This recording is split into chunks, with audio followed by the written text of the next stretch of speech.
नमस्कार लाडक्या बहिणींनो, मी मयूर पाटील. ई-केवायसी चालू व्हायला शे पण भरपूर शंका शे आणि प्रॉब्लेम शेतस.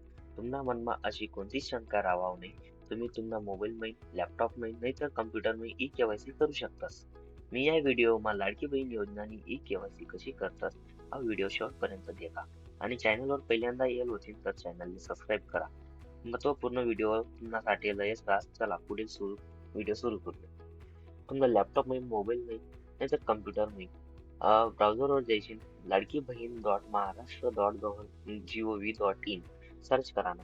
तर ते लाडकी बहिणी वेबसाईट ओपन होईल. मुख्यमंत्री लाडकी बहिणी येथे लाभार्थी ई-केवायसी प्रक्रिया पूर्ण करण्यासाठी येथे क्लिक करावे. हा बॉक्सवर क्लिक करा.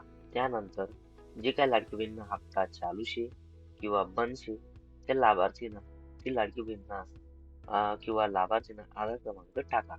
आधार क्रमांक टाकानंतर खाली कॅप्चा आहे. कॅप्चा जसा तसा टाकणार आहे. जसं की 83 54 53 66 हा कॅप्चा जसा तसा टाका. त्यानंतर आधार प्रमाणीकरणासाठी सहमती. मी वरील प्रमाणे घोषित सत्यापित करते की मुख्यमंत्री माझी लाडकी बहीण योजना संबंधित यावर मी सहमत आहे. त्याकडे OTP पाठवावर क्लिक करा. त्यानंतर तुमले आधार लिंक मोबाईलवर OTP जाईल शे तो OTP आधी टाका. OTP टाकानंतर सबमिट करा. आ बॉक्सवर क्लिक करा. त्यानंतर पुढे वडिलांच्या किंवा पतीच्या आधार क्रमांक असं येईल जाईल. आता आधी कन्फ्युज होण्यात एक काम नाही.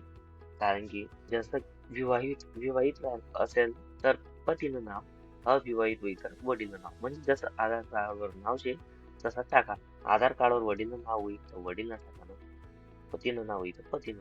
वापस खाली सेम टू सेम कॅप्चा टाका ना. जसं 26 15 10 ते टाकानंतर मी सहमत आहे बॉक्सवर क्लिक करा. वापस OTP पाठवा आणि क्लिक करा. बॉक्सवर क्लिक करा नंतर वापस OTP जायला नाही.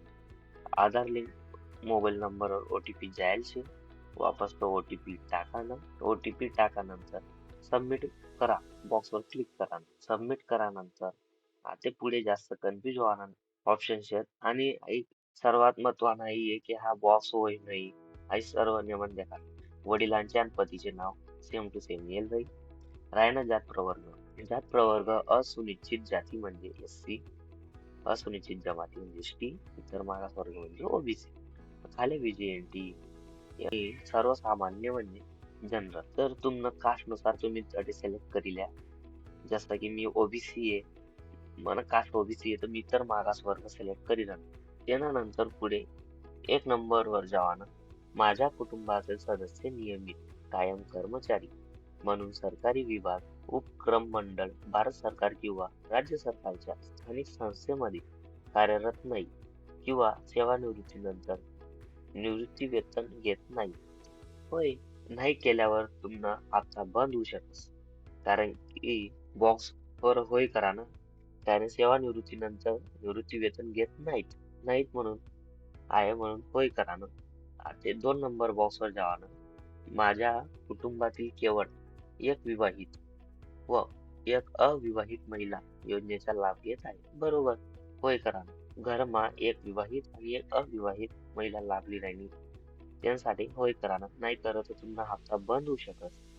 त्यांना पुढे उपरोक्त अनुक्रमांक 1 व 2 मध्ये देण्यात आलेली माहिती खरी असून खोटी आढळल्यास खोटी माहिती दिल्या प्रकारनी सक्त कारवाई पात्र राहील.